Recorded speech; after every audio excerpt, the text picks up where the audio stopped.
So we're just gonna ask you your name, your birthplace, and your... Jesus Salas, born December 25th, 1943,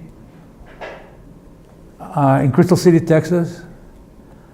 Born third generation migrant worker, with my grandfather coming across the border in 1906, settling that area, and then by the Great Depression, losing his hold on the land as a sharecropper, and starting migrating, and then showing my father how to get here. My father comes here in the late 30s, early 40s. He brings his brother, he gets drafted here. Second oldest brother is born that same year in 1942, relocated in 1959, and have been a Wisconsinite, except for 5 years after we took control of the politics down in South Central Texas. It was a matter of not if, but when I was going to go down there and help. So I went down there, and just like I had done with Chavez, you go down there for the duration. I didn't know how long I was going to be down there. I ended up staying there 5 years, getting remarried, and 5 children later, here we are, my wife and I, 30 years later, still married. You said you were born on December 25th. Did this day have any significance to you and your family? Oh, it had a great significance. At that time, we lived in the poorest part of town, the early settlements that my grandfather and my grandmother had settled. There were no sewers. There was no electricity. There was no lights. When the sun went down, the whole neighborhood shut down. So here's midnight mass, December 25th, and all the neighbors of my parents on the way to midnight mass, asking if Tina, my mother's name is Argentina, if she had dado luz, if she had given birth to me. And no, it didn't happen. But on the way back from midnight mass, I was born. So there was jubilation in the neighborhood, and I was always treated differently as everybody else because of that significance. It was a burden in a certain sense, because it was a neighborhood kind of a thing. It was the way that the neighbors viewed the early settlers. It was a reflection of the tight-knit community that was there in the war years when I was born. I was born in 1943, and it was a sense of a community. This is something that the social scientists of the day, and this is what maybe we should close with this, because it has to do with what Dolores Huerta and Chavez taught us. Si se puede. At the time when I was going to school and I was organizing farm workers, it wasn't thought that Mexicanos could organize themselves, because we didn't belong to political parties. We didn't have any experience of secondary institutions.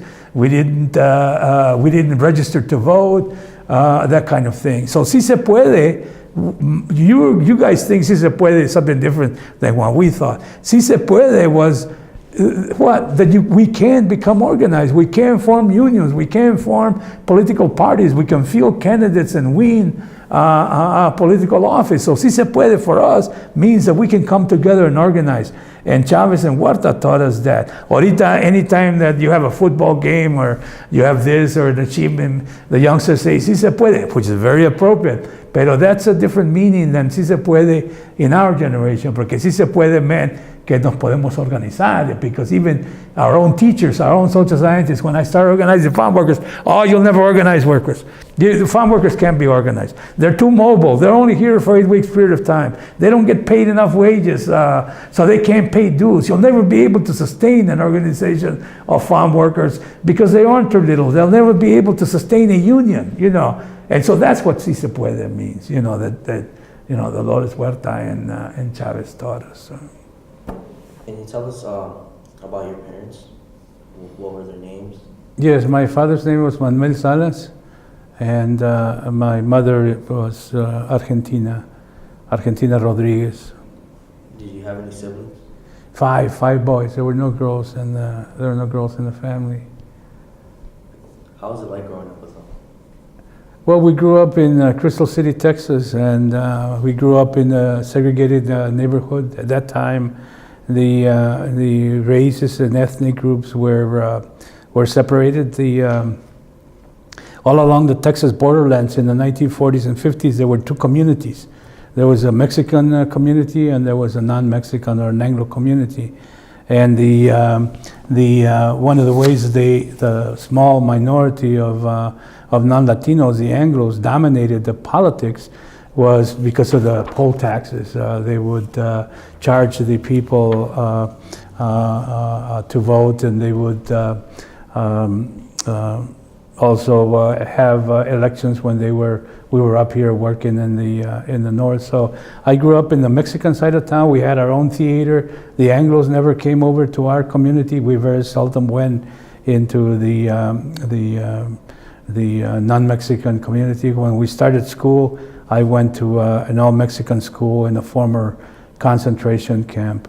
The experience as a migrant worker, one of the things that I experienced was going to school with non-Latinos, because wherever we went, my parents would always enroll us. So that is, in the asparagus, I went to school in Henry, Illinois. In the cucumber harvest, I went to school in Watoma. And when I was in first year in high school, I actually attended 3 different high schools, because wherever we went, my parents would always enroll me in school. They saw, even though they could hardly read or write, they valued very highly the education. Did all of your siblings attend school? Yes, we all attended the segregated schools in the former concentration camp. Yeah.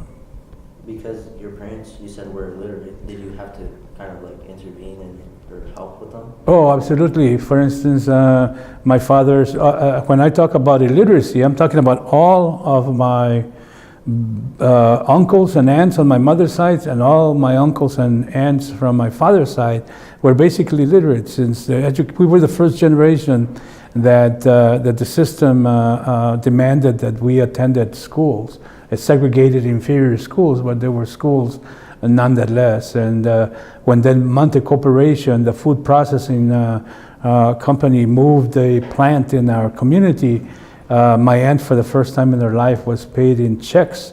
She had never been paid in checks before, and so she never knew how to write her name. She never had a need to. So here I am, 7 years old, and learning to write myself, and I'm teaching her how to write her name so she could catch her checks from the Monte Corporation. So we both learned to write at the same time. You talked about a concentration camp. Can you tell us a little bit more about that? Yes, the city of Crystal City was one of the only detention centers during the Second World War that was made for families. And it included primarily Japanese families. And the Department of Defense was concerned that because the Japanese had attacked us in December of 1941, that the Japanese American that were here, if Japan invaded us, since they had already attacked us in Hawaii, that the Japanese Americans would support the Japanese army. So they started gathering all of these Japanese families from all over the country, and in Crystal City, it was a family detention center, and it not only included a significant number of Japanese families from the United States. They were afraid that the Japanese might attack South America, so there was quite a number of Peruvian Japanese that were housed in the city of Crystal City. And this was an immense detention facility. By the way, it included also German families. And it was immense. Hundreds of structures were built in the former labor center in the city of Crystal City. So when they closed the detention center, oh, by the way, they wanted to use these families as barter. In other words, when the Japanese attacked the Pacific Islands, there was a number of American families, some diplomatic, some just working for American interests in Southeast Asia. They wanted to exchange the Japanese families in Crystal City for families that were being held by the Japanese and by the Germans. It never worked out that way. There was just, these families were just basically detained there. There were very few, since these families were not, didn't have any value. I mean, they weren't officers, they weren't pro-Japanese or pro-German. Maybe there might have been a few, but very few. Most of them were just happened to be ethnic Japanese or ethnic Germans that were housed there. There's a book called The Last Train to Crystal City by Ms. Russell that speaks about those families in Crystal City that was just recently published last year. What was the most memorable childhood experience? The most memorable was leaving the concentration camp and coming to work up north. And as difficult as it was, backbreaking, or sometimes I use the term not backbreaking, body deforming, because you were on your back all the time, or when we were hoeing and thinning, our parents would cut the long hose, make them short because we were children, and we didn't have any upper body strength, so we would use the short hose to chop away at the weeds. This was before the use of herbicides and pesticides and the effective planters, so that we had to separate, in this case, the sugar beets in Hartford, Wisconsin. And the most memorable experience was being placed in schools while we were migrating, so that I attended elementary school while we were picking asparagus in Henry, Illinois, and I attended the high school when we were harvesting cucumbers in Watoma, Wisconsin. And coming from a segregated society, I had never sat in a classroom with non-Mexicans. So this was my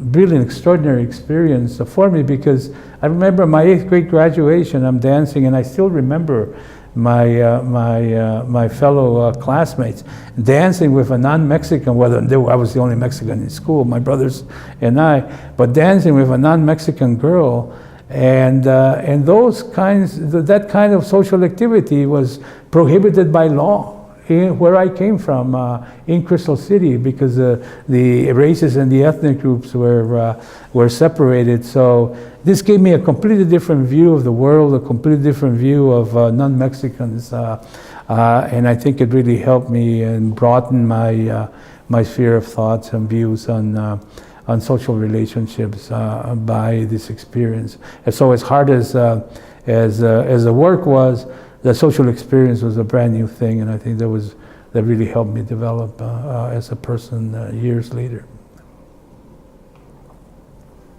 So you talked about working as a child and going to school. How did that work out for you and your family? Well, the first thing, we felt very guilty because it was a tremendous sacrifice for my parents to allow us to go to school, because we were needed in the fields. The workforce the migrant workforce was women and children in the fields. And by my brothers and I going to work, that meant that there was less income coming to the family. So first of all, it was a tremendous sacrifice on behalf of my families to, allow us to go to work, and we're very conscious of that. Because in the migrant labor camps where we lived, most of the families did not send their children to school. I think there was one additional family that sent one of the young girls to school only for 1 year, but my parents kept us in school every year, and we didn't want to go because I'm not saying they forced us, but they really encouraged us very firmly to attend, because we didn't have any clothes. The clothes that we brought to wear work clothes. So, I felt bad that I didn't have a lot of choices of clothing. I was in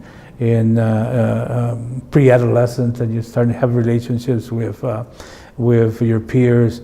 And so I was very conscious of the fact. But they said, no, you got to go to school. So we went to school.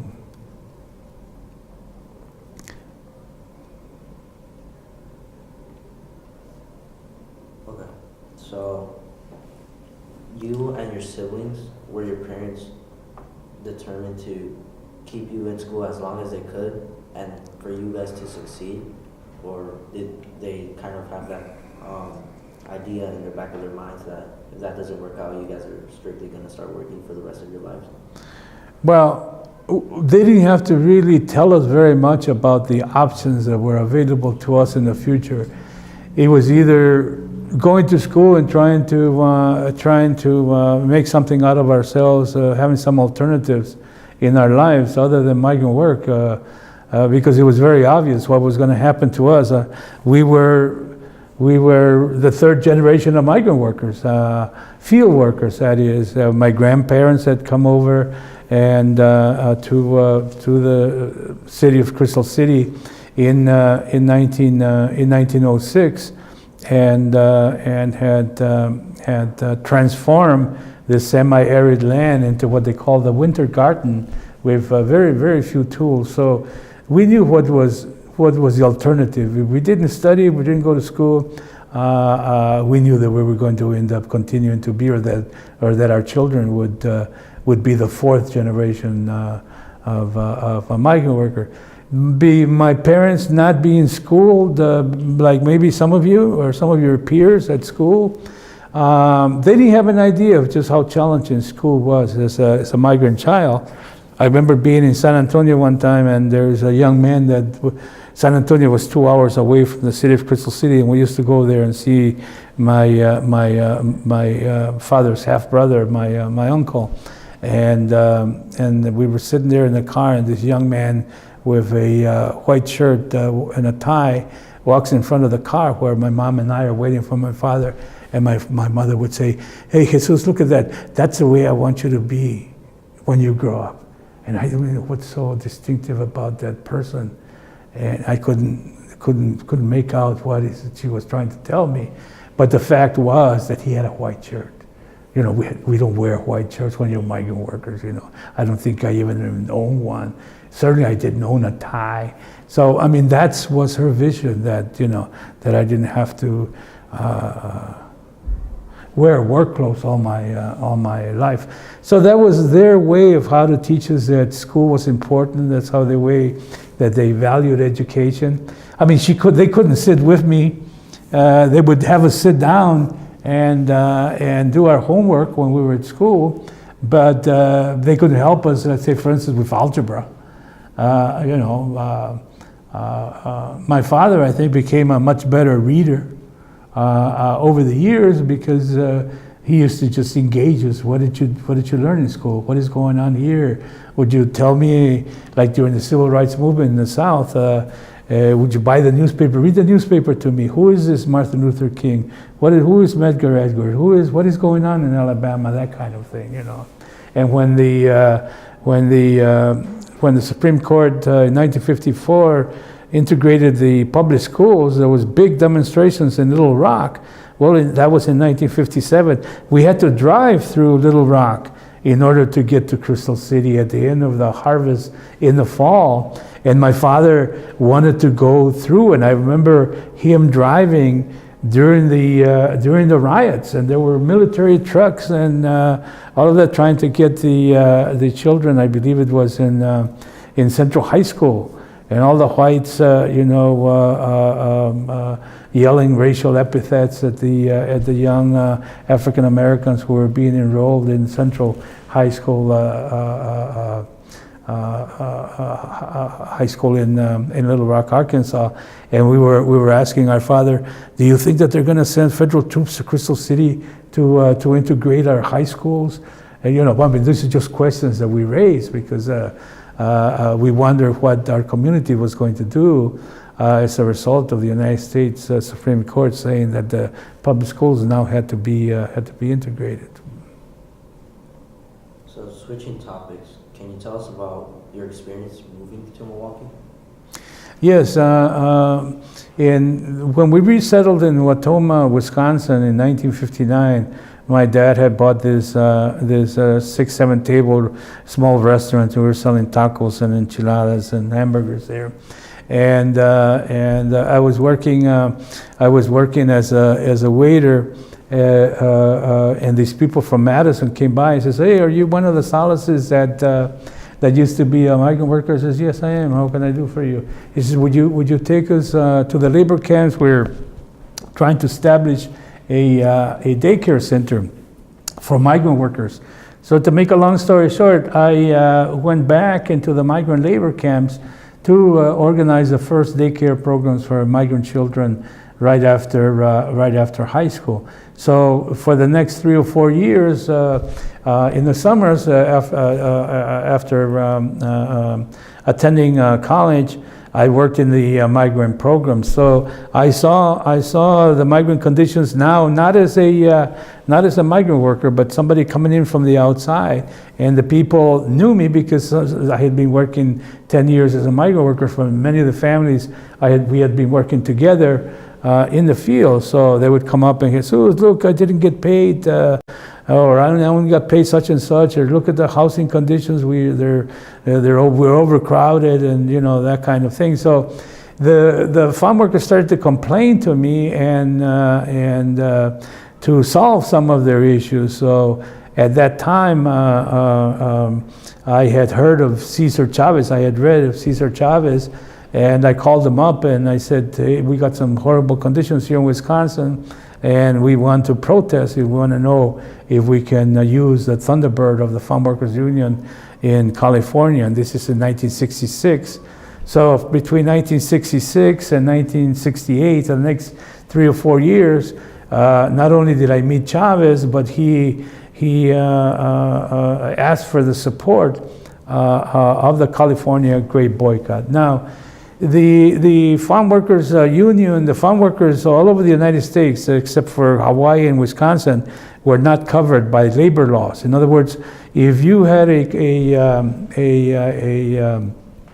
complaint, or if you wanted to organize and improve your working and living conditions, there was no mediating agencies like industrial workers, that if you got fired, you could go to a mediating board and complain or something. Farm workers were excluded from what is called the Wagner Act, or that is the act that created the National Labor Relations Act that mediated disputes between industrial workers and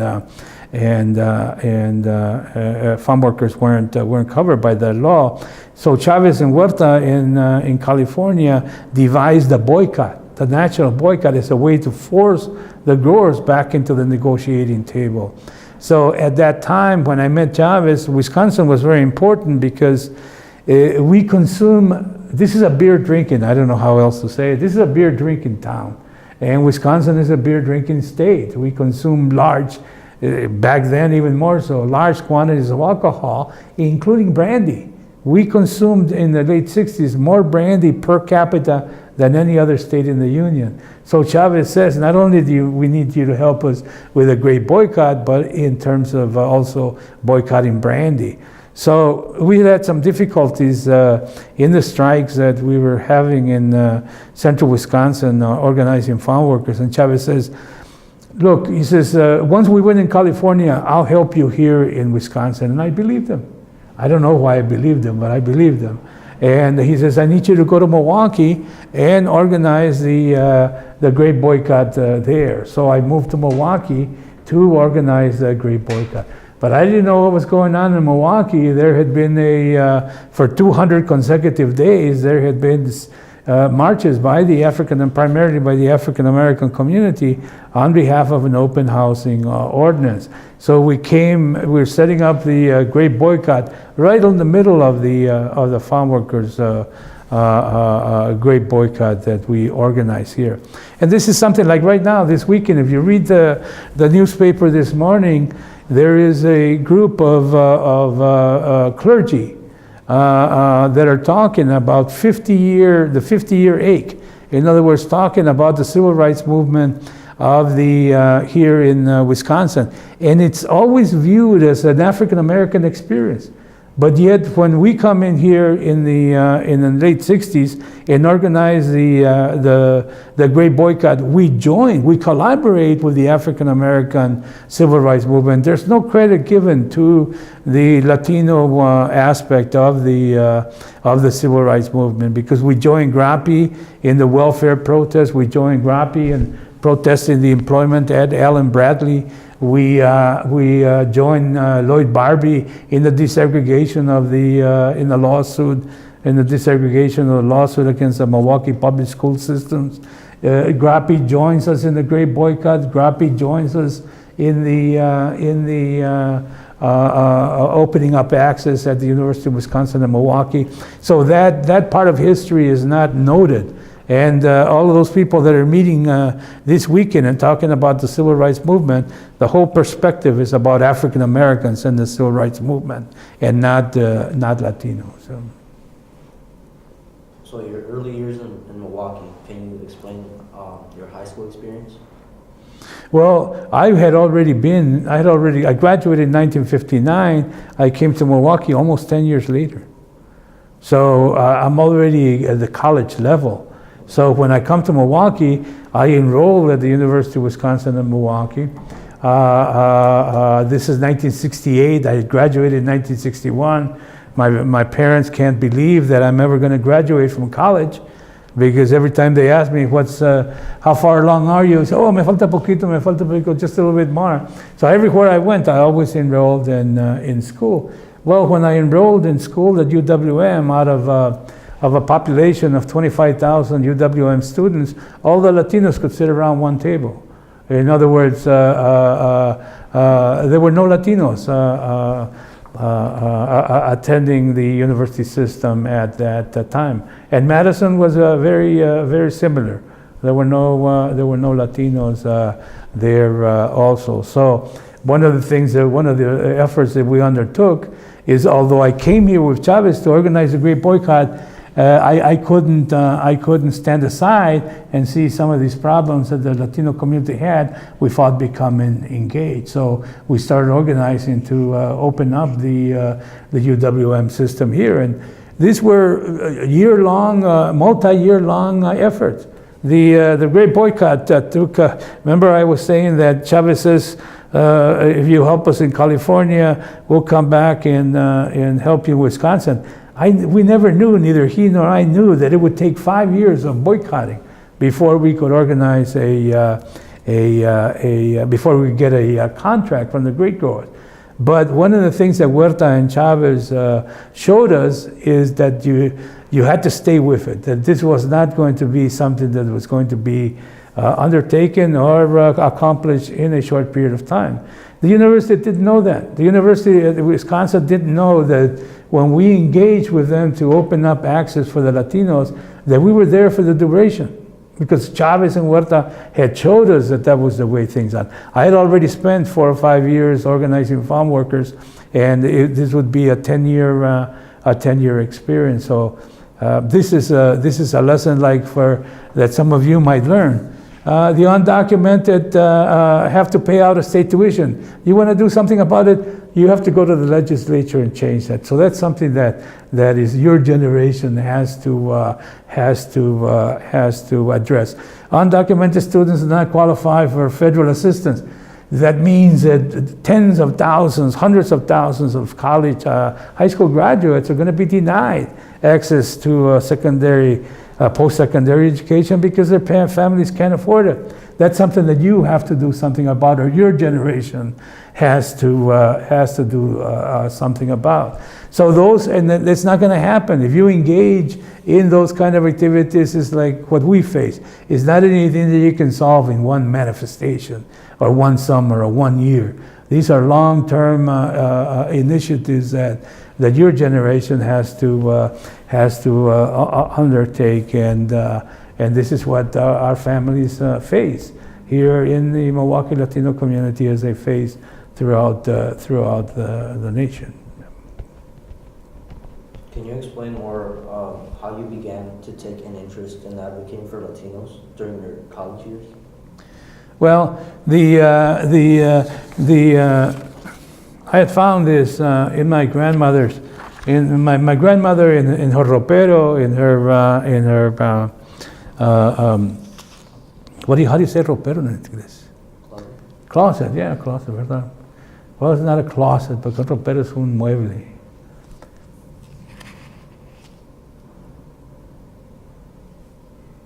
What's the matter with you guys? Es un cajón. Un ropero es un cajón. The drawer set? Yeah, drawer. Yeah, it's a drawer. Yeah, but there's another name for it. For clothes, it's another name. Dresser? A dresser, right. Inner dresser, there you go. This is in her dresser, she had a shoebox. And I wanted to play with the shoebox, right? Shoeboxes were cool. They still are. But she kept all her papers in her shoebox. And in this shoebox was a 1915 poll tax. And so I would ask my grandparents, why did grandfather pay his poll taxes? And she would relate to us, well, he wanted to have a say in what was going on in government. And Mexicans were denied the vote because they had to buy the vote at that time, just like African Americans in Mississippi and Alabama. So you grow up with those kinds of things. Well, why did he do it? And I would ask other families, did your grandfather pay a poll tax? Was he active in politics and that? So, I mean, this is the upbringing that I had when I was a migrant worker. And my father,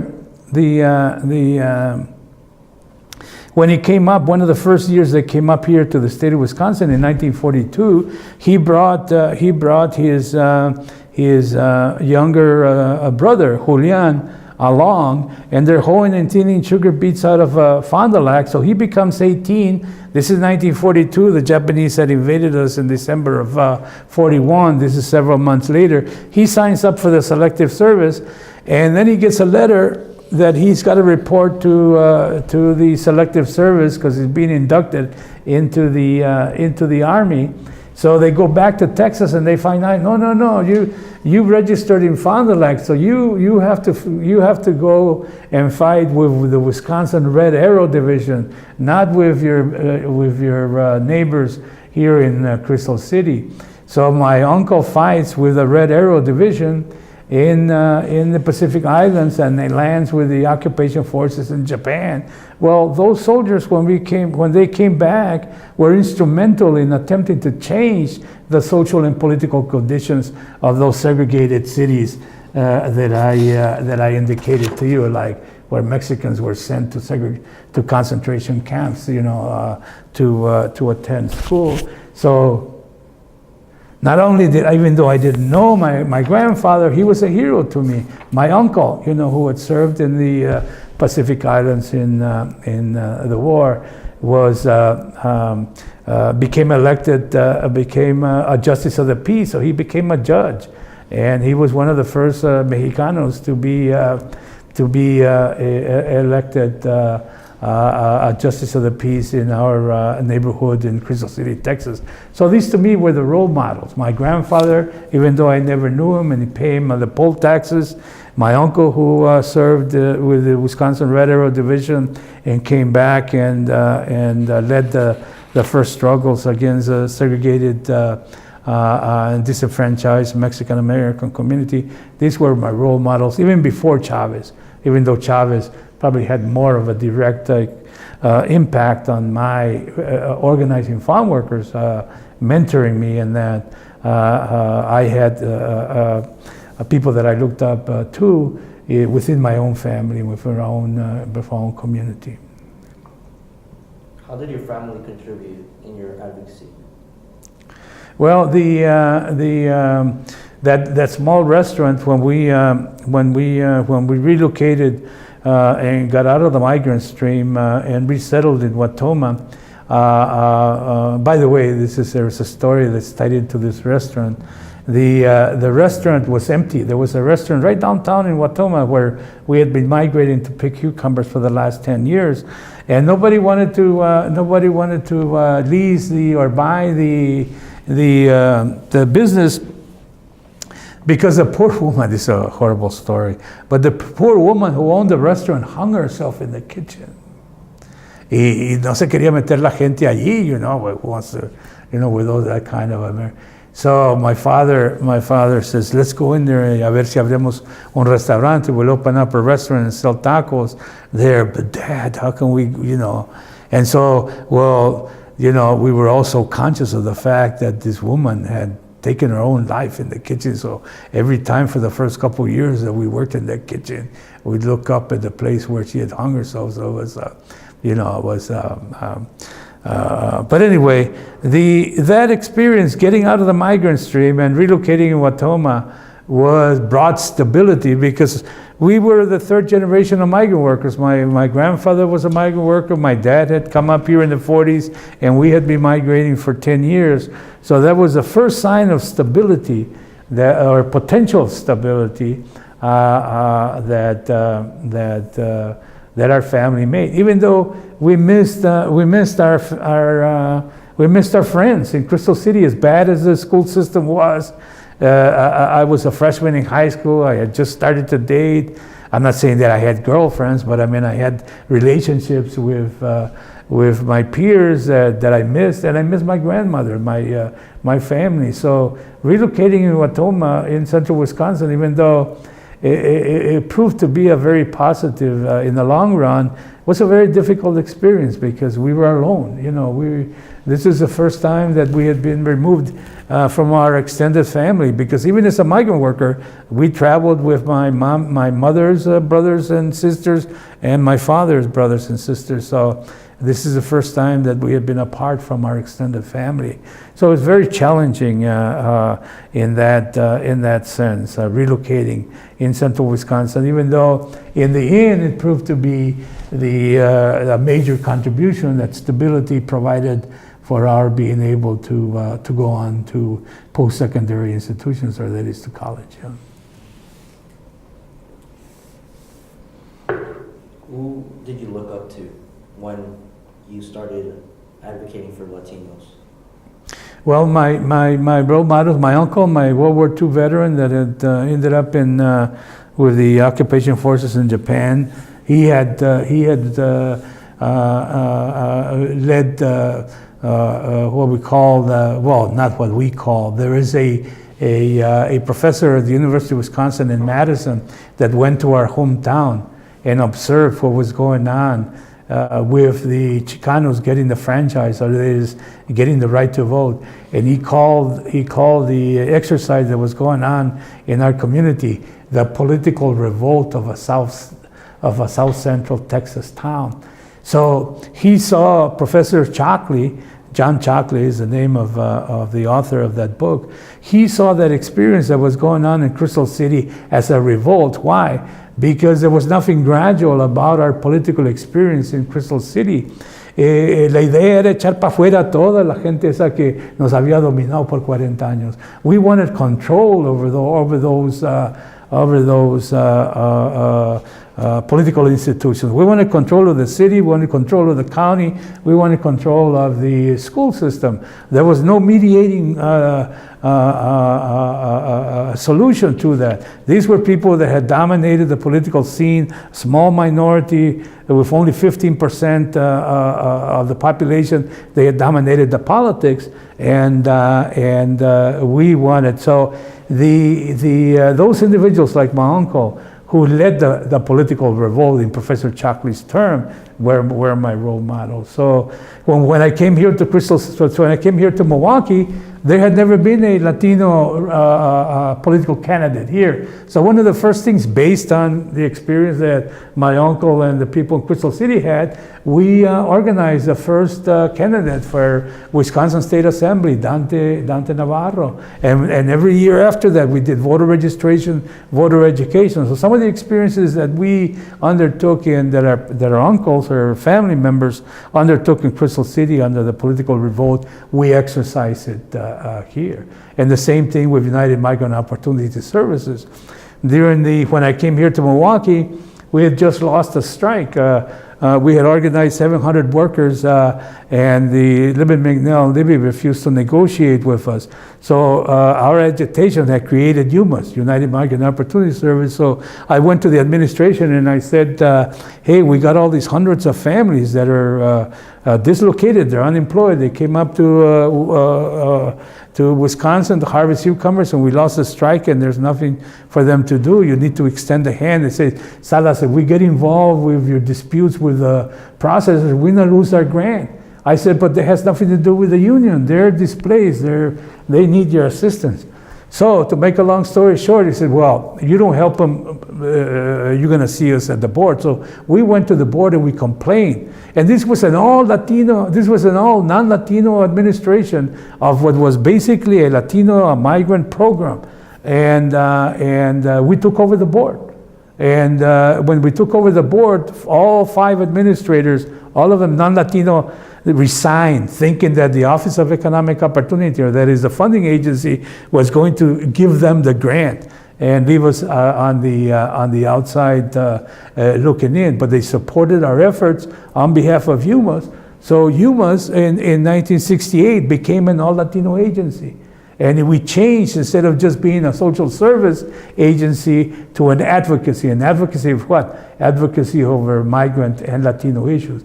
So that happened. The director of El Centro Hispano resigned, and we put a Latino in there. Concentrated employment program, a labor and employment agency, we put a Latino in there.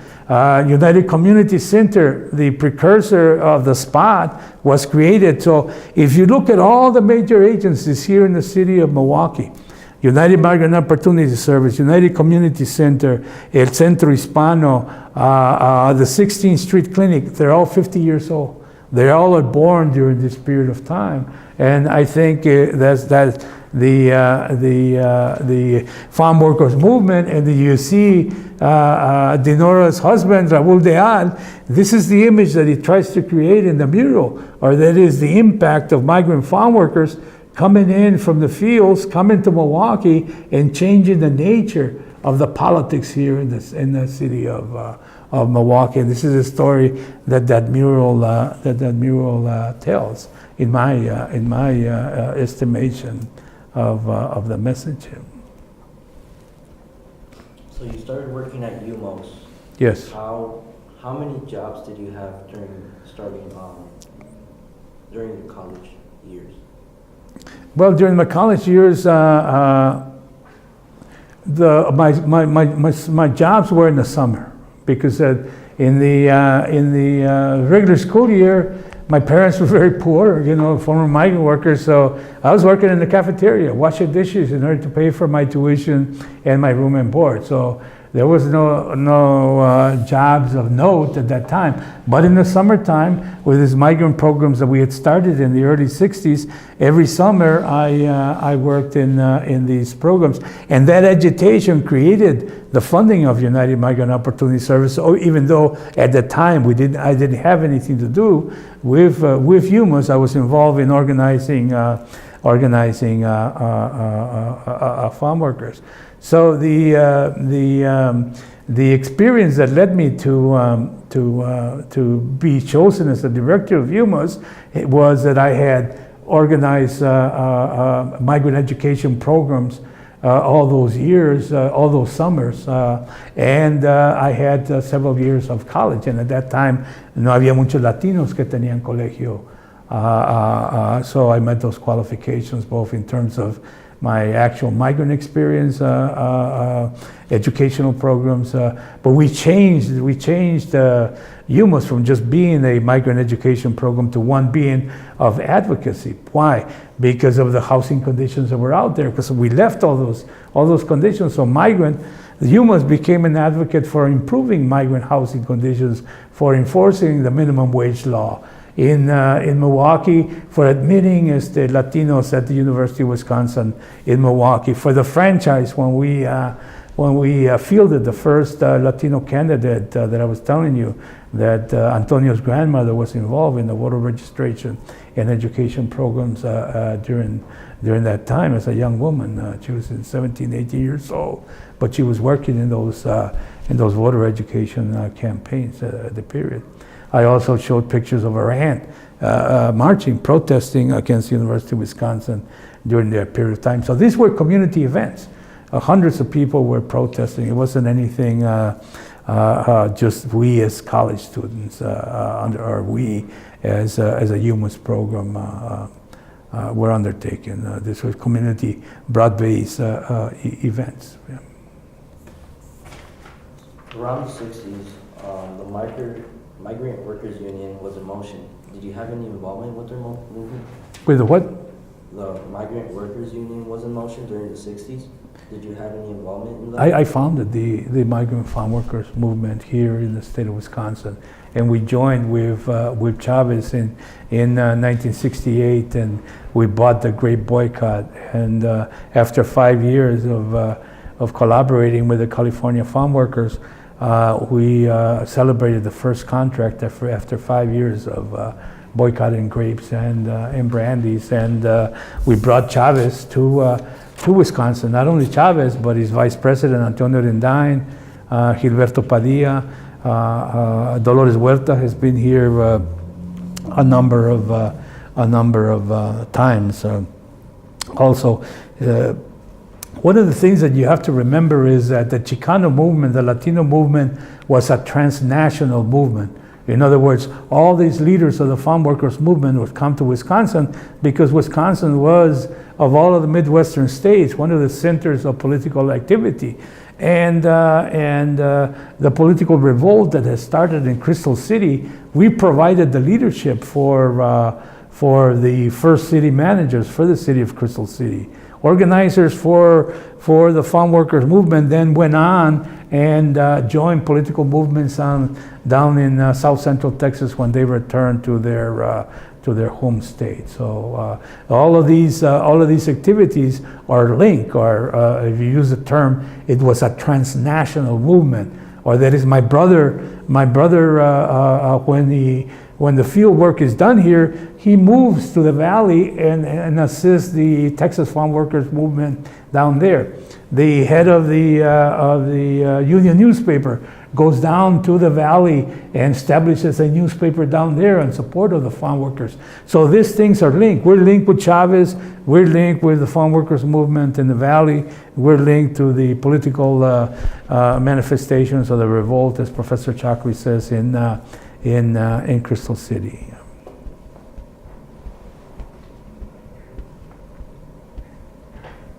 During the 1900s, there were many wars.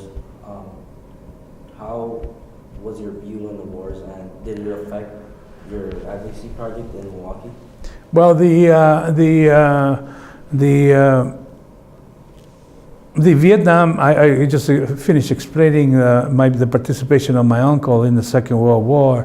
The Vietnam War was very different in that the draft targeted primarily poor whites and poor African American Latinos. I'll give you an example. In our family, in my family, my wife has got 6 brothers, and I come from a family of 6 boys. Almost half of those children are Vietnam era veterans. In other words, there were two of my brothers are Vietnam era veterans, and 3 of my brother-in-laws. So just in one family, the Garcia and the Salas family, 5 Vietnam era veterans, and that was an issue that I felt very strongly about when I got drafted, because I already had 2 brothers in Vietnam, and my brother and I were both being drafted. Now, some people like our president, because he had access to a doctor that said that he had bone spurs, and he had a deferment, right? Never kept him from anything, as you can see. Certainly didn't keep him from his businesses or from his politics. But people could get deferments. If you were a college student, you could get a deferment. Well, the majority of African Americans and Latinos did not go to college. They didn't go to college because of the poor and inferior high schools, and because they didn't have the means to be able to do it. So they didn't get deferred. So in the Vietnam War, there was a high proportion of Latinos, Mexican American, and Afro Americans that fought in the war. And I became aware. I found myself in Madison, and at that time, Madison was a center of the anti-war movement. So I opposed the draft, and this created a lot of problems in my household. Because here I had 2 brothers, one in Cu Tri, Vietnam, and one in Panama, in the jungles of Panama. And here I was telling my father, I said, Father, the intervention by the United States in Vietnam is unjust. After they helped us beat the Japanese, we promised them independence, and now we're supporting one of the two sides in the Civil War there. And I used to tell him about the draft and tell him that I was going to oppose the draft. And he said that, well, what's going to happen to you? I said, I'm either going to go to jail or I'm going to go to Canada. He says, no, you're not going to go to Canada. He said, you're going to go to Vietnam, and and you're going to survive. So there was a big fight. There was a big fight within the family, because some of my brothers were in Vietnam, some of my wife's family were in Vietnam, and here I was opposing the war. And this happened all over the country, where the Vietnam War created those tensions among the families. The other thing is that we were intent on stopping the war. And stopping the war meant marching against the induction center, disrupting the induction center protests, not only opposing the draft, we participated in the LA moratorium. The LA moratorium, you enter LA moratorium in your Google, you Google it, and it's the biggest Chicano manifestation of the 60s. 40 or 50,000 Chicanos are protesting the war. Very, very few references are made to that experience, so that is the Chicano protest, the Latino protest against the Vietnam War. But I eventually failed my physical exam, as you can tell from my face. I had a childhood injury when I was in that concentration camp in my elementary school, and I lost my eyesight, and that prevented me from my eyesight in my left eye. That prevented me from being drafted in the Vietnam War.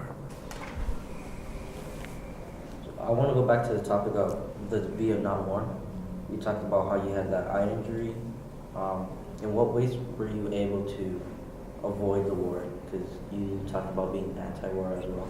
Yes, and this caused a lot of consternation in my family. As I mentioned earlier, my uncle had been in the Second World War and served with the Wisconsin Red Arrow Division, and I don't know if this is a practice that still Mexicans undertake in their families, but my abuelita had an altar in her home. Tenía un altar ahí, had all kinds of amulets and pictures of my uncle while he was at the war and that. So we venerated our soldiers, and both in the Second World War and in the Korean War. So my opposing the war really went against the grain in terms of the relationship of our families to our heroes. We consider them as warriors, especially with my uncle, who was involved in politics. And his entry into politics was his service in the Vietnam War. So my father was very concerned about the options. If you don't go to, if you oppose the war, what are the options? You're going to go to, you're going to end up in jail. At that time, people that were opposed to the war were being sentenced to 5 years in prison. Well, one of the first activities that I undertook at the University of Wisconsin was burning my draft card. Now that in itself was a felony. You went to jail. So the first manifestation we had at the Library Mall of the University of Wisconsin, and I'm one of the group of people that are going to be burning their draft cards publicly. But I chickened out at the last minutes. I just couldn't get up there in public and burn my draft card. So we all got together, all of us that were involved in the anti-war movement. We all got together in a bar, and I burned my draft card at the bar. It wasn't the same thing, but to me, it was a very decisive. It was a very decisive moment. So there was that ambivalence. One, that you had this pull from your Chicano heritage and your participation in the war by your uncles. You had two brothers that were involved, that were Vietnam era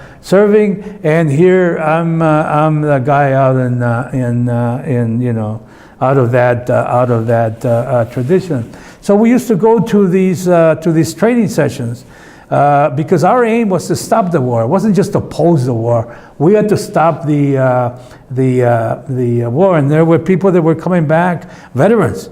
They were coming back and telling us about these horrible stories of some of the things that were going on, the use of napalm against the Vietnam villages, that kind of thing, and so we were getting information directly from people that participated in the war.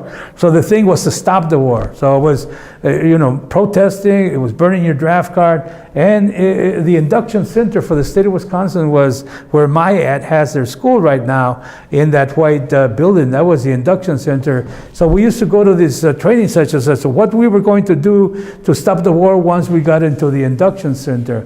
And then we faced a number of options. I thought that because I was opposing the war in Madison, that I was going to go with all these colleagues of mine that were opponents of the war, that we were undertaking all these activities. And one of the things that we did at that time, homosexuals were not allowed to go into the war, or there was a reference made in the questions as to whether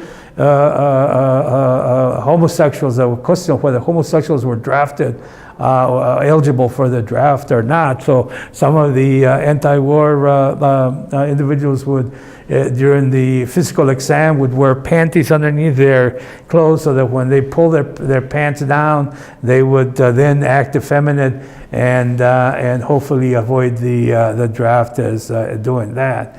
Others would say that they had a heart problem and would take amphetamines, and then go into the induction center for the physical exam. Well, this heart rate going 100 miles an hour. And one thing, I would not wear panties, so that was not an option for me. And I tried amphetamines for the first time when I was in Madison. There were some students that were working in the mental health facilities across the lake there. There were students at the University of Wisconsin, but they worked at the mental institution across the lake, and they brought some amphetamines. I had never consumed any of that. So when I consumed it, holy cow, I couldn't believe what was happening to my body. My heart rate started going up. I started sweating, and then I said, no, I can't do this. I can't take it. I'm not gonna go into the induction center and claim that I have a heart disease. So the only option that I had, since I wasn't gonna wear panties and I wasn't gonna take amphetamines, was that I was gonna flunk my aptitude test. So I answered on purpose all of the questions wrongly.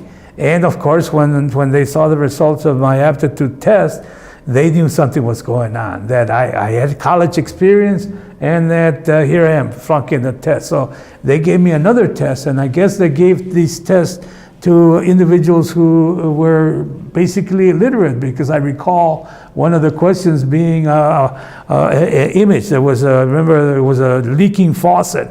And then they gave you 3 images of 3 examples of what you had to use to fix a leaking faucet. There was a wrench, there was this other item, and then there was a banana. So I would choose the banana as a tool that was needed to fix the leaking faucet. Well, they actually thought that there was something wrong with me, that they sent me to a psychiatrist there on site, and the gentleman, I believe, was an officer. I believe he was a captain. And he said, we're onto your game, Salas. We know you're a college graduate, and you purposely flunked your aptitude test, and you flunked the other exam that we gave you on purpose.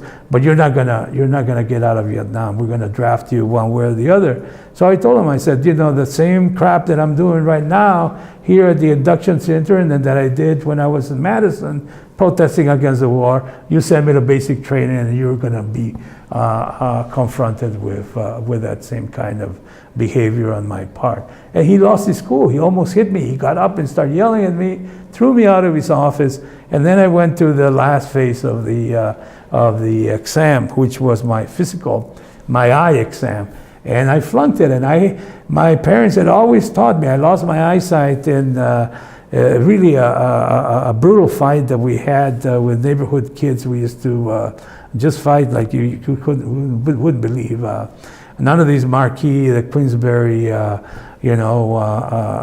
put up your dukes kind of a fight. We used to throw stones at each other, fight each other with chains. It was just horrible. I think part of it was going to school in a concentration camp, and the whole idea that we couldn't escape that brutality of that experience, and we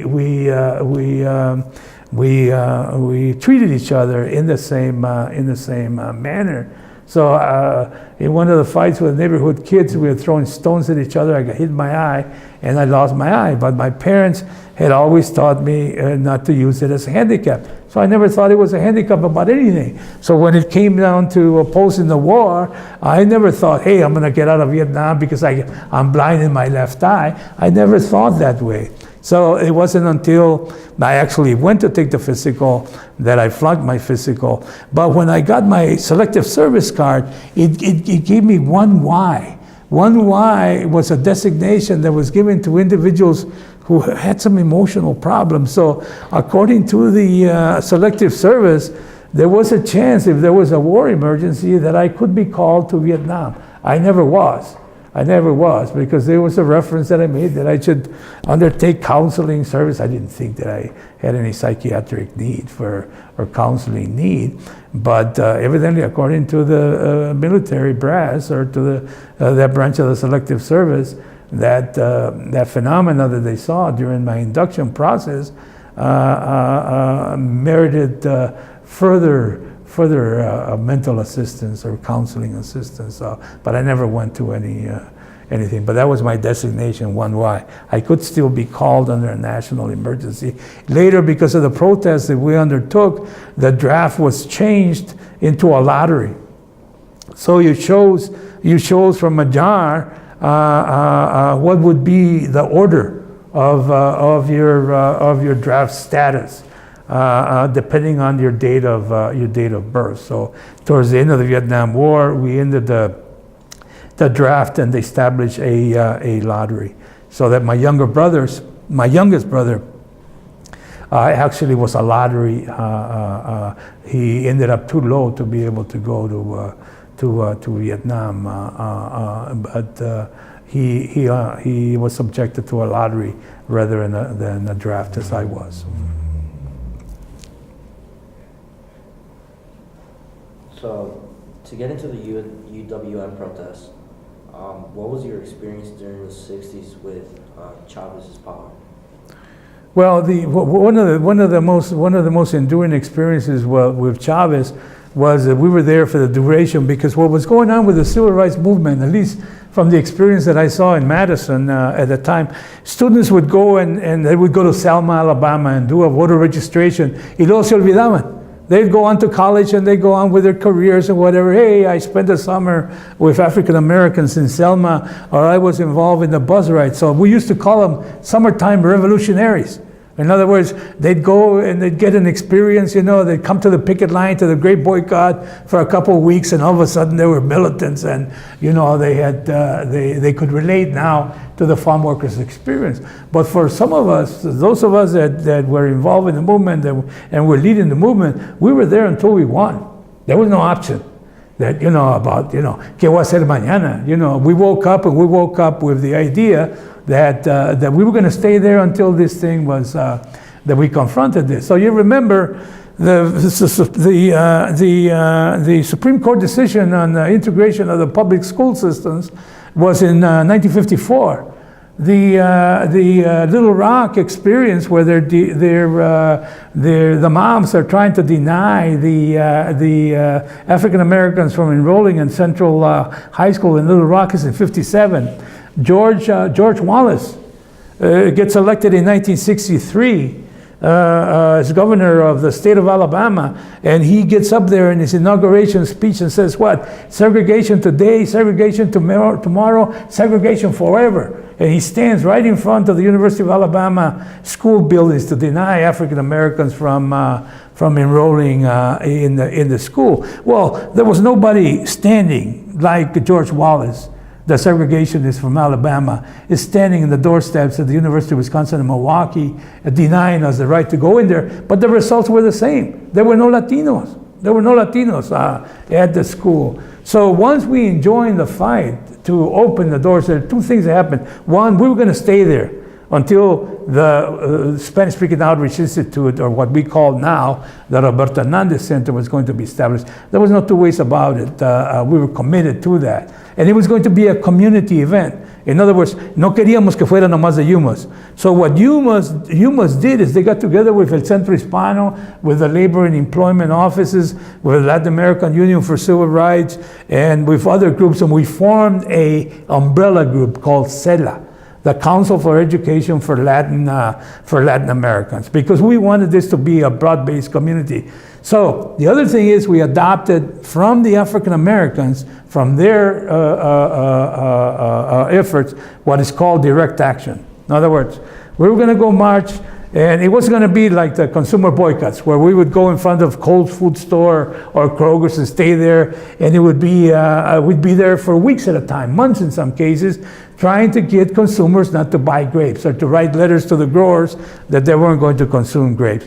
This was going to be direct action. We're going to start picketing. You see, no nos hacían caso. If they wouldn't respond, we were going to increase the militancy. So we started with picketing, but then we went in and we started having mass. We would call Father Grappi and Father Maurice, the head of the Spanish Center, and invite the whole community.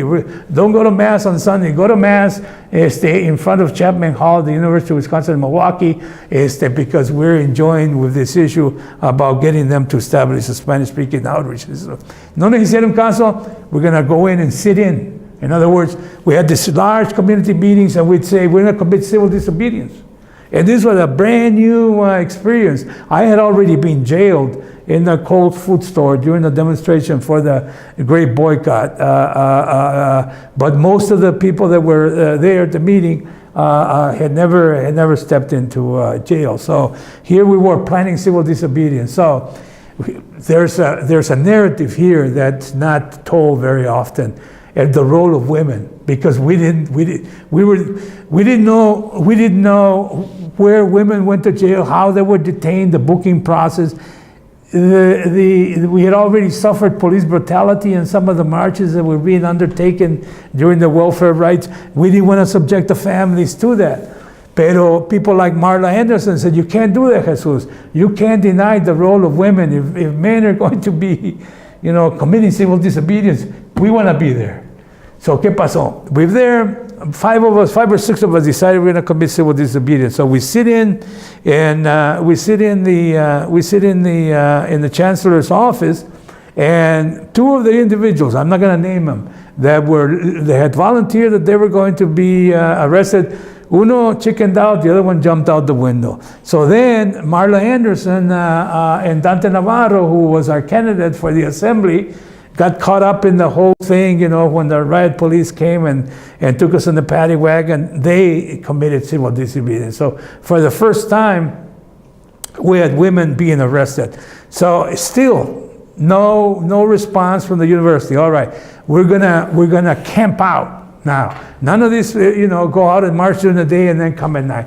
We're gonna go there. We're gonna stay there, and we're gonna stay there until we get the Spanish-speaking Outreach Institute. So we'd already pulled the pickets out once, because at that time there were no dormitories at the University of Wisconsin. It was at Milwaukee.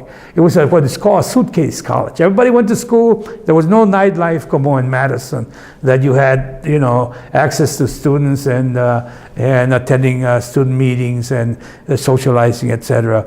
Everybody went home. So when we started picketing early in 69 and 70, llegó el verano, nobody was around, so we were sitting around just, picketing all by ourselves. No. we're going to pull the pickets, start again in the fall of 1970. So here we're implementing what the African American youth had implemented in their marches and their protests, direct action. So now we're going to camp out and we're going to go on a fast. So comenzamos about a dozen of us. We're fasting, and after about a week. Now, if you haven't eaten for about a week, your body starts reacting very strangely to, you know, como dice la grande está comiendo a la chiquita, talking about your intestine. But anyway, I was the last one that gave up eating. So the university at the time, because we were camping out there, as you enter Chapman Hall, the chancellor's office where we were protesting, had a bathroom as you walk in to the chancellor's office. So they allowed us, since we're there day and night, to use the bathroom to relieve ourselves. But there were guards there day and night to make sure that there weren't any shenanigans on our part. Now, all of this is peaceful, nonviolent, okay? Even the sit-ins, damaged property. We had marched down, candlelight marches at night. We're marching at night over to the chancellor's office near Shorewood. So after about a week, we noticed one of the guards left and the other one hadn't shown up, and there was nobody at the door. And then we saw the vice chancellor come in.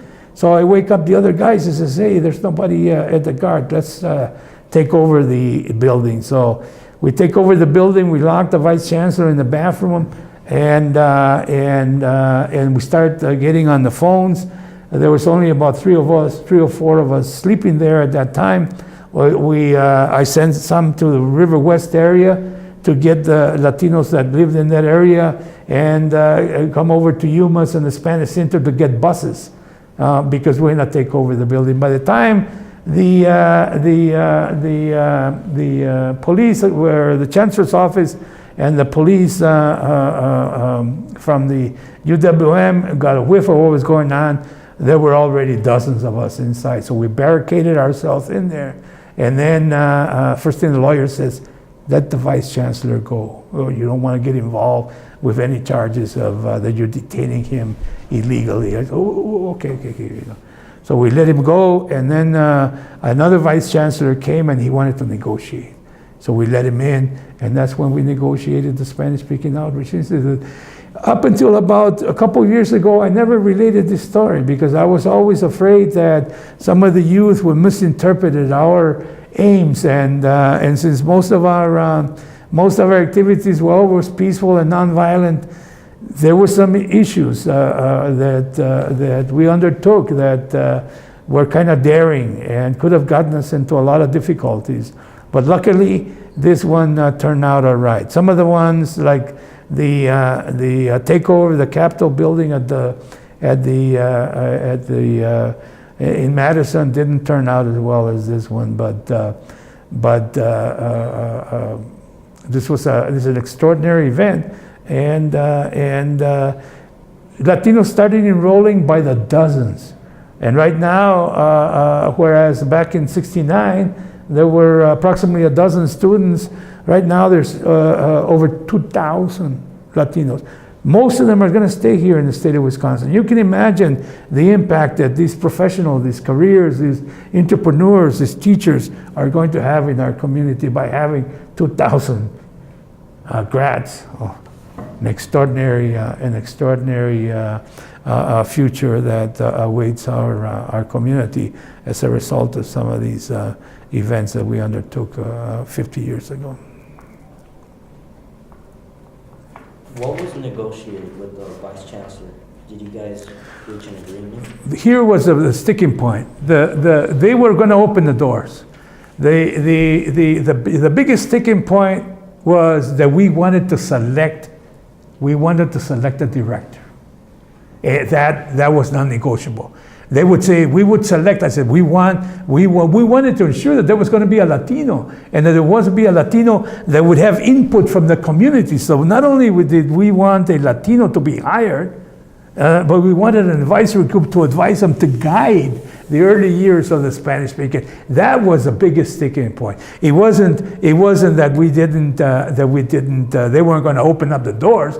Los relajamos. I mean, we brought out the fact that it was illegal for them what they were doing, denying us the right to attend. So they're going to open up the doors. The other thing that happened is we started negotiating with faculty members, with deans of the colleges, of what would be undertaken under the Spanish-speaking Outreach Institute, and really what we wanted there was very little experience by the academy into what was going on in the community with the educational programs. They didn't know anything about how to teach adults.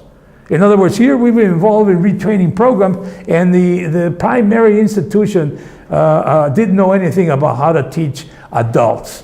They didn't know anything about how to teach bilingual. Those were the sticking points with the establishing of the Spanish-speaking Outreach Institute, is that we not only wanted to negotiate the center, we wanted a say into the direction, the hiring, the say of the first couple of years. And I think one of the reasons why we got 2,000 students there and that center continues to be relevant is because of those conditions that we placed under there, because we just didn't simply dejar entrar a los Latinos. That's insufficient, you know. So you talked about this protest that you guys did outside UWM, and how it was risky. What were other risky protests that you have done or been part of? Well, marching, one of the most violent marches of the period of time were the welfare marches, and in other words, just simply we marched to Madison. And we marched to the county courthouse, which was the county institution that administered social services. Now, what was the role of Latinos? Now, here was a racist, you know, just outright racism by the legislature. The reason they wanted to cut welfare benefits is that they had this idea, estos racistas in the legislature in Wisconsin, that African American Southerners, African Americans from Mississippi and Alabama were moving to Wisconsin to be on the dole, to abuse the welfare program. And some of that idea is still going on right now by legislatures in the Midwest. And so the reason that we got involved as Latinos, and we got involved, I was already director of United Migrant Opportunity Services, is that in order to relocate migrants, we had a stipended program, and we depended under the auspices of the welfare program. They had emergency aid. So let's say, for instance, Jacob, if your parents wanted to resettle, we'd take you as part of UMass, we'd put you in an educational and retraining program, or your family, and we'd have you apply for social service assistance and get them to assist you for a month's rent or 2 months' rent, that kind of thing, just to ease you into the transition. So when they cut that, we saw the resettlement, that what was going on, the resettlement of Latinos or the resettlement of migrant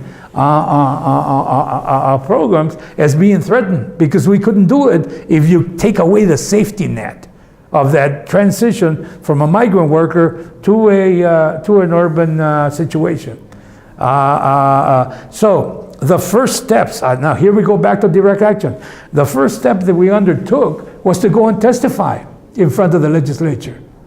And say, don't do this, because you're going to threaten the whole relocation program of migrant workers. Migrant workers by the thousands are moving from the field to urban areas, and by you cutting out these services, you're going to throw us out on the street. Secondly, the marches continued here against the county. In other words, by them implementing the cutting of the safety net. And in one of those manifestations, what would they say? No, you can't march to the county. Why would do it? We won't give you a permit. So this created conflicts. Here were, you know, the police coming in riot gear, coming over. Why? Because we were marching without a permit. y nos daban unas aporreadas,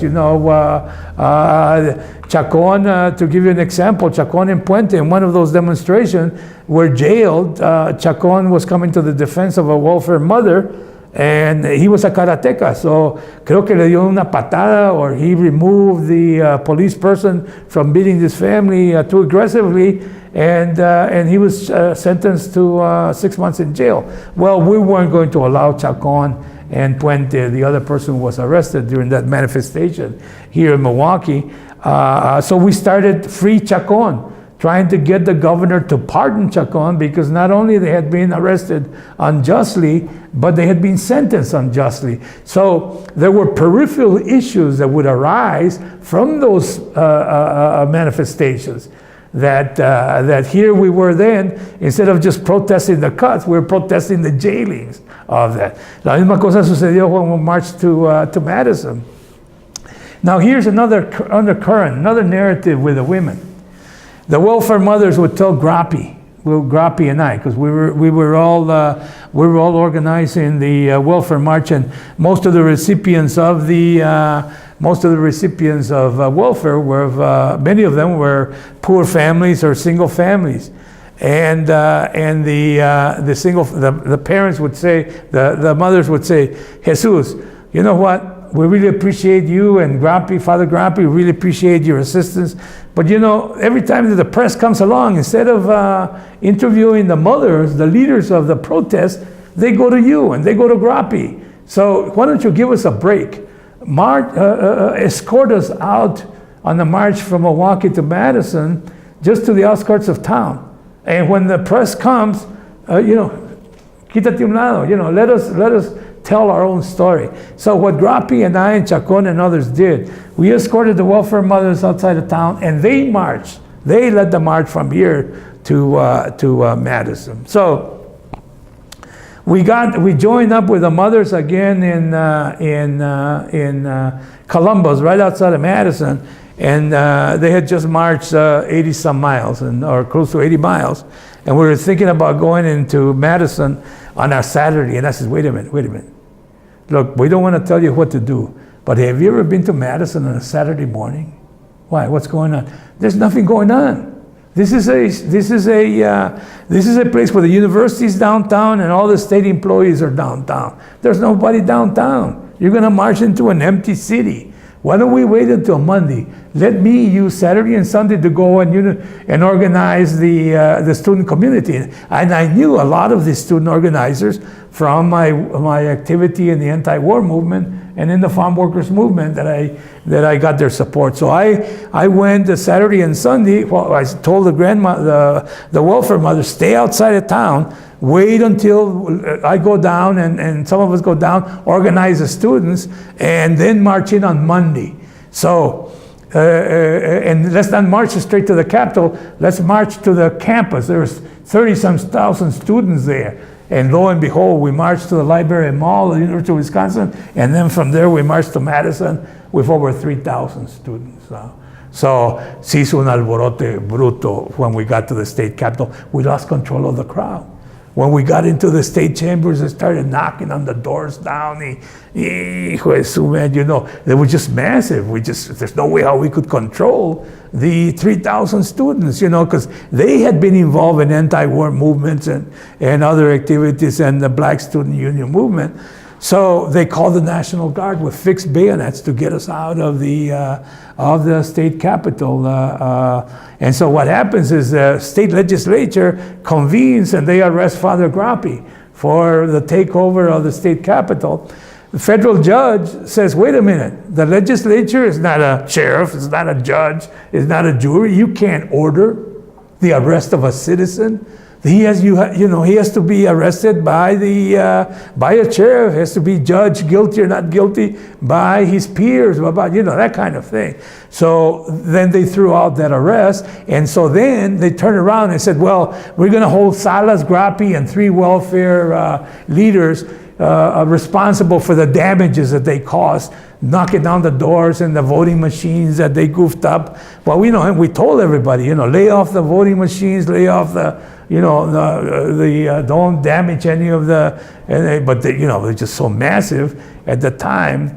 And so those are the charges that we faced. There was a Good Samaritan that arose, and they paid off whatever damages. We never knew who it was.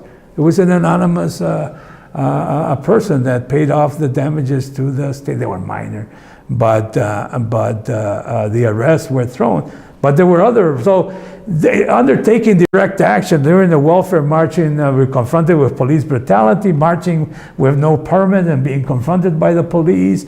Much more precarious than the activities that we undertook at the University of Wisconsin when we implemented direct action and committed civil disobedience there. You know.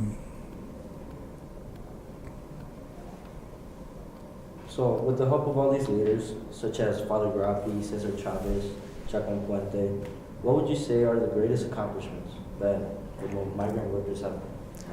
Well, one of the things that we did when we took over UMass is we continued when I was out in the field organizing the migrant programs and organizing farm workers in central Wisconsin, we wanted, they would over-recruit. In other palabras, we'd wake up in the morning and there would be dozens of families all over downtown.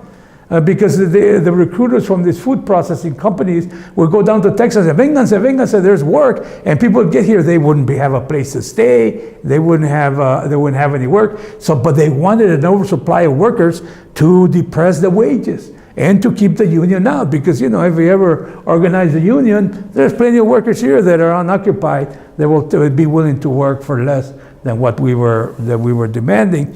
So one of the achievements that we made is to pass a migrant labor law. In other words, you cannot go out of state and you cannot go and recruit migrant workers unless you specify what work that is to be done. Okay? You cannot go to Texas, you cannot go to Arizona and recruit workers unless you have certified housing. ¿En dónde los vas a poner? Right?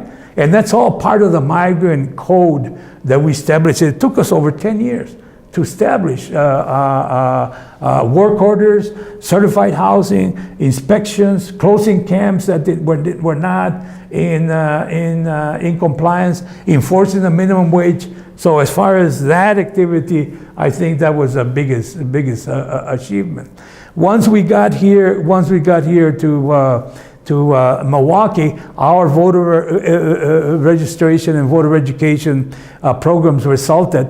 Took us years because we were gerrymandering, but we eventually got Pedro Colon elected. We finally got Sanchez City Council now, Jose Perez, Peggy Romo West in the county, Jocasta Samaripa in the state assembly, that kind. Those things paid off. In the university, we got a Chicano studies program at Madison, and we got the Roberto Hernandez Center at UWM.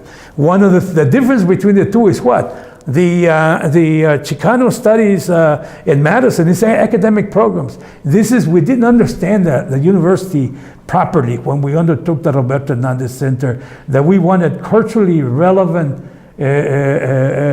academic courses. We saw it as an opening, we saw it as programs, we saw it as outreach, pero ya pa cuando we had established it, we corrected ourselves and says, no.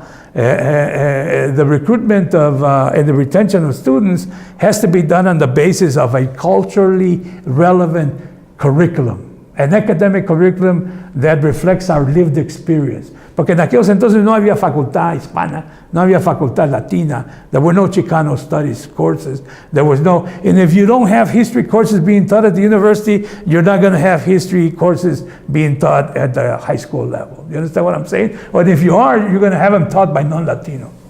¿Me entiendes? So those were issues that we had to adjust in terms of our demands. And the school walkouts that we had in Cinco de Mayo and 16 de Septiembre, these are not political, they're more cultural things, but those school walkouts then would be followed by parades and then block parties. We have images of right in front of the Bruce Guadalupe Church there on Bruce Street and 4th Street. We would have block parties after our parades and that. I think the last time I heard the people from Fiesta Mexicana told me that in 2015, 80,000 participants celebrated Fiesta Mexicana. So we went from small parades to block parties to a 3-day celebration of Fiesta Mexicana. And I think we're the only fiesta on Summerfest grounds that todas las ganancias for scholarships. So very different ambiente. And lastly, el social service network. I hope that you guys travel throughout the United States and you get to see other communities so you can compare Milwaukee. There is no other community with a Latino, urban community with a Latino community like ours that has a network of social service agencies, that has UMAS, that has UCC with the Latino Arts Program, that has El Centro Hispano, that has a 6th Street clinic like Milwaukee. So I think one of the things that we accomplish is a network of social and educational programs that you guys can all experience, or your families can experience. So we're just gonna do the intro part.